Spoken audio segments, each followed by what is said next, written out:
First weekend, we come together, and it's a week after they lost in the conference tournament championship to Stanford. Sabrina had texted me that week and said that she started to feel doubt creep in.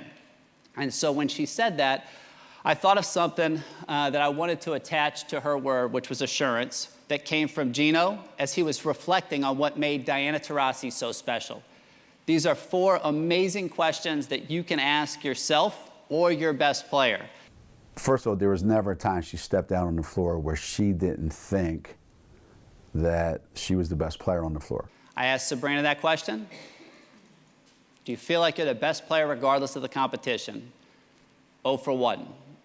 She never doubted that she would win. I asked Sabrina. 0 for 2.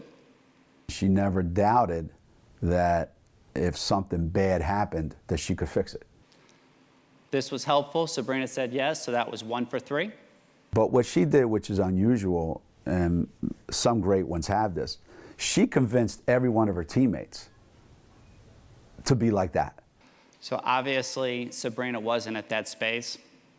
1 for 4. This really resonated with her. There may have been kids on her team that were wondering, am I any good? Can I really do that?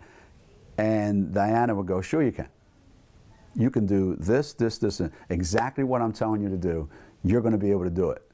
Now, what she didn't tell you is the reason you're going to be able to do it is because I'm on the team. So you're not having a choice. But if you struggle, I'll bail you out. And that kind of groundswell that she created just put everybody over the top. So what do you think Sabrina thought when she saw that? It gave her a sense of peace because she felt like Gino was talking directly to her. It recalibrated her, and she was ready for the postseason. So then we started the meeting with the team, and Sabrina actually started that meeting. She said, I feel like the pressure is getting to us, and it'd be a lot easier if our season was over. I'm going to ask you all to commit for 3 more weeks. When she said that, we talked about the Rise Above theme and a video that I had thought of. We showed them a trailer from a movie about a mountain climber who climbs mountains without a rope. Starting to get kind of psyched. If you're pushing the edge, eventually you find the edge. I can't believe you guys actually can watch. Hey Jimmy, do you copy? Just started climbing. So when the team watched this, every one of them had sweaty palms after watching it. And we asked, how can you relate to this? And they said that the regular season was like you were climbing with a rope. In other words, if you fall, you get another chance to climb. But in the postseason, you're climbing with no rope. In other words, if you lose, there's a finality to that team. And that can create some pressure. And pressure creates abnormal behavior. One of the great things about the Oregon team, they could shoot the hell out of the ball. They were really good at that. But when pressure leaks into the equation, sometimes things can appear bigger than they are. And so I wanted to show them this video that Billy Donovan talked with one of his players about to give them some perspective. So Billy had a player who went 2 for 11 and played 38 minutes. And this player got totally down on himself when he wasn't playing good. So 2 for 11 is not very good. So Billy walked in and he asked the player, how many shots did you miss last night? This was the next day. Player says 9. How long does it take for you to shoot a shot? Player was a little confused. He said about a second. How many minutes did you play? Player says 38. So let me get this straight.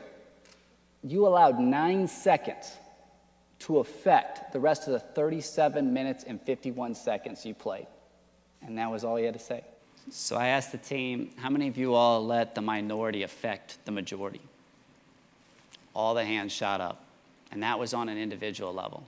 And then Billy shared how he can expand their perspective on the team level. When you're playing a sport with one ball, the game of basketball, about 95% of the time, is played without the ball in your hands.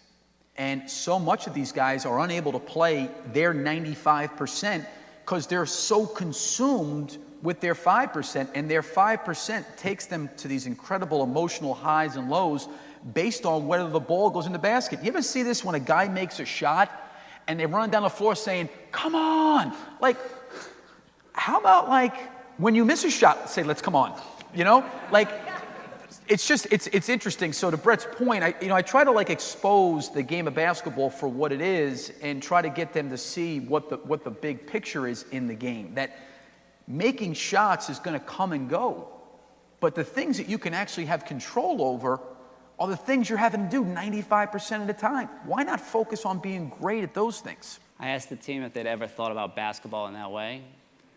None of them had. And so they committed to the 95%. And that got them through the first weekend.